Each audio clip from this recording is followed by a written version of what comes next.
In this video, I'll show you how to transfer ownership of a folder or document in Google Drive.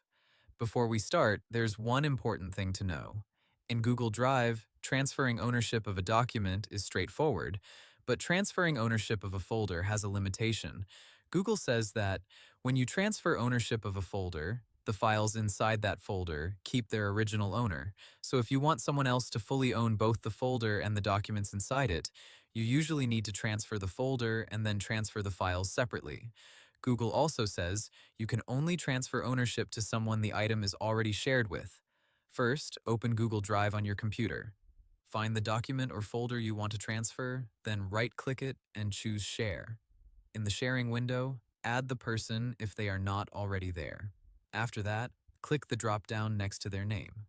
Google's help says that for files and folders you own, you can choose Transfer ownership from that menu. If you are transferring a document, like a Google Doc, sheet, or slide, select Transfer Ownership, confirm the change, and Google Drive will send or apply the ownership change depending on the account type.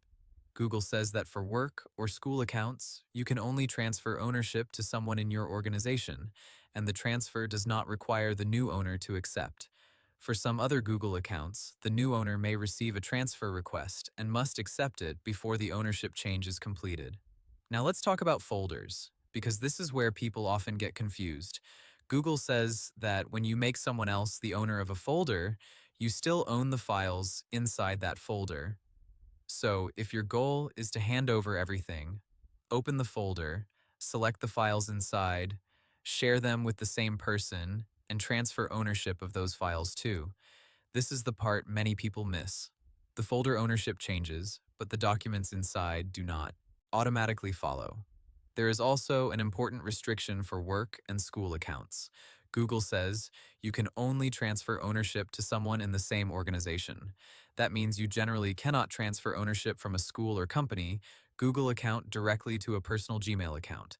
In those cases, people often need a different method, like downloading the files or using Google Takeout instead of a normal ownership transfer.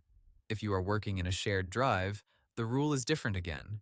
In shared drives, the organization owns the files rather than an individual user, so normal personal ownership transfer works differently there. So the steps are simple. Open Google Drive on desktop, share the document or folder with the new person, choose transfer ownership, and if it's a folder, remember to transfer the files inside separately if needed. That's how to transfer ownership of a folder or document in Google Drive. Hope the tutorial was helpful. Subscribe to my channel and see you in the next video.